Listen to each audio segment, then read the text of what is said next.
The youngest on the range fired a bullet they said was mathematically impossible until it landed dead center. And just like that, everything they thought they knew about long-range shooting shattered. Fort Orland was built into the side of a dry mountain plateau, its structures dull gray against red sand and sky. Here, the best of the best were trained, not in theory but in warfare. Every sniper who graduated from this program left with calloused hands, a thick logbook, and a shot record that spoke louder than any medal.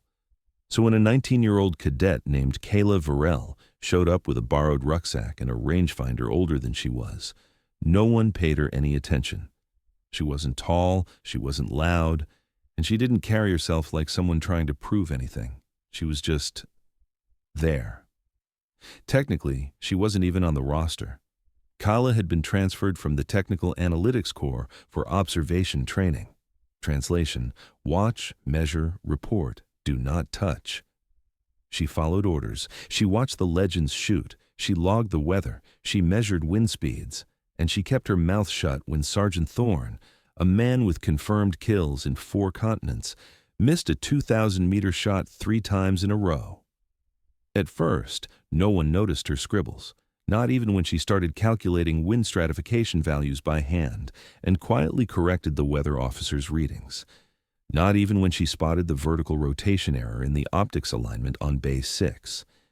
It wasn't until she recalculated the bullet drop compensation for Lieutenant Banner and he unknowingly used her numbers to land a perfect shot that people started whispering. But they didn't ask her how she knew. They just stared harder when she passed. One day, during what should have been a routine test shoot, the wind picked up hard from the north. Most shooters called for range closure due to inconsistent currents. Kaela stayed. She sat in the dirt, staring at the flags as if they were talking to her. Behind her, a group of veteran shooters laughed. She thinks she can read chaos like it's math? Kids got equations where instincts should be. She ignored them. At 700 hours the next morning, something unusual happened. Colonel Doctrine entered the range observation deck. He rarely showed up to anything but final certifications. This time, he brought with him a sealed case marked Project Echo. Kaela saw it, felt her chest tighten. That was her father's program, the one the Army denied ever existed. "We're attempting to reconstruct a suppressed trajectory model," the colonel announced, "originally theorized in the now decommissioned Echo doctrine." A few instructors stiffened. Some glanced toward Kaela, who kept her head down. They didn't know. Or maybe they did, and it was easier to pretend. Echo doctrine had been a banned theory for nearly a decade, a radical reinterpretation of long-range ballistics that accounted for microlayers of wind stratification, gravitational harmonics, and a phenomenon Kaela's father had called drift memory, the idea that a bullet's path can be influenced by accumulated magnetic anomalies along its flight. Too abstract, too complex, too unmilitary, and yet terrifyingly accurate. Kaela had grown up with those equations on her walls. That evening, after everyone cleared out, she stayed behind and set up Bay 12. It was dark, no instructors, just a half-moon, a tripod, and her father's hand-built scope mounted to a weathered SRX-91. She aligned her sights, dialed in corrections no one else had ever been taught to calculate, and breathed as she'd been taught. Inhale. See the math. Exhale. Feel the moment. Squeeze. She pulled the trigger. The rifle roared into the night. The next morning, Captain Harlan reviewed the overnight logs. His eye caught an unusual flag. Unauthorized shot detected. Bay 12, 3:12 a.m. The data report showed a single round, fired, log trajectory, 3,038 meters, impact, center mass, deviation, 0.2 centimeters. He blinked. They called a full-range lockdown. Kaela was summoned, not scolded, not praised, just interrogated. "Where did you learn this correction model? How did you stabilize wind layer drift without real-time telemetry? What system processed your trajectory?" Her answer chilled the room. "I didn't use a system. I solved it in my head." At first, they didn't believe her. They made her repeat it, under controlled conditions. 3 witnesses, 4 cameras, 400 meters beyond standard max distance. Same result.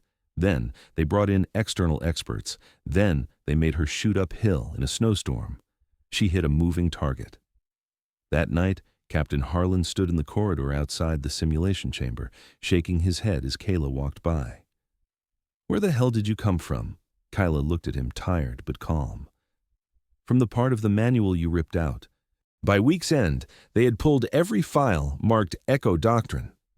By week 2, a memo went out to command, immediate review of all suppressed ballistic theories. By week 3, Kaela was placed under provisional study, a nice way of saying, "We're watching you, but we also need you." But she had her own plans, because Echo Doctrine wasn't just a theory. It was a message, her father's message, and her shot wasn't to prove she could do it. It was to prove he was never wrong. She didn't set out to change anything, not really. Kaela Virell had one goal: prove that her father's legacy wasn't a myth, and maybe, just maybe, walk away knowing she'd done something right with the knowledge they told her to forget. But the shot had already escaped the barrel, and the shockwave it triggered was bigger than she expected. 5 days after her midnight test shot shattered every conventional chart, the Army Ballistics Advisory Board summoned a closed review panel. Kaela wasn't invited, not officially, but her calculations were. Her raw data, her formula sheets, even her scribbled notes from Range Notebook number 17, now property of the U.S. Department of Defense. "Her drift model is impossible," one senior analyst argued. "So was orbital flight once," muttered another. By the end of the week, 2 instructors had quietly submitted retirement papers. A third, Major Pellin, once a skeptic, requested a meeting with Kaela. "You're either a statistical fluke," he said flatly, "or we've been teaching the wrong doctrine for the past 40 years. Kaela didn't answer. Instead, she slid across the desk a worn flash drive. Label, Echo V, 0/Ezra V. "Run this," she said. "Then tell me who was wrong." The next day, Major Pellin didn't report to his office. He went straight to range control and requested a classified training session. Observers say he missed his first 3 shots, then hit 5 in a row at 2,900 meters, with adjustments identical to Kaela's corrections. "Feels like cheating," he muttered. "No," she replied, "it feels like truth." Kaela had gone from invisible observer to reluctant figurehead. But not everyone was impressed. At the Fort Orlan War Games presentation, she was denied entry to the firing line. Too junior, too controversial. Instead, she was assigned to the diagnostics trailer, back where she started. They gave her a clipboard again and a headset. "Observe only," the order said. But outside, under a glaring desert sun, the war games were unraveling. The final long-range simulation involved a 4-person sniper unit taking coordinated shots across canyon ridges. The target, high-speed drones simulating enemy escape pods. It was designed to fail. No shooter had hit a moving drone at 3,200 meters, ever. The best shot on base, Staff Sergeant Reed, a traditionalist, missed twice. Then, his comms line went silent. Panic stirred in command. The system was breaking live. From the diagnostics trailer, Kaela watched the telemetry data. She noticed it immediately. The wind's microlayer shift at 2.6 kilometers. The shift no one was compensating for. The drift memory effect her father had written entire papers about. And then the command came through the earpiece. "Abort test. We'll rerun with adjusted parameters." But she didn't answer. She opened her own data tab, calculated a correction in real time, flipped on the override mic. "Operator Virell to Team Charlie. Adjust azimuth 1.2 left, elevation 0.6 down, fire in 3 seconds, and a pause." Who authorized this channel? But by the time they realized it, the shot had already been fired. Direct hit, dead center, live, on record. What followed was chaos, internal hearings, board reviews, arguments from brass. But there was no denying it now. She didn't just break the record, she corrected the system. A month later, Kaela stood at the back of a military science summit. Her name wasn't on the brochure, but her father's was. Ezra Virell, Project Echo, declassified and reinstated. An instructor she'd never met found her near the exit. "Your dad used to say the hardest shot isn't the longest," Kaela nodded. "It's the one they don't want you to take." She didn't stay for the applause. She never liked noise anyway. Epilogue. 1 year later, a revised field manual was issued across every sniper school in the continental U.S. Chapter 12. Layered Wind Calculus and Drift Memory. Footnote, based on the Virell model, developed from the original Echo doctrine. Kaela read it quietly in her bunk, then folded the page and slipped it behind a photo of her father. She was the youngest in the unit. But now, she was the reason it would never shoot the same again.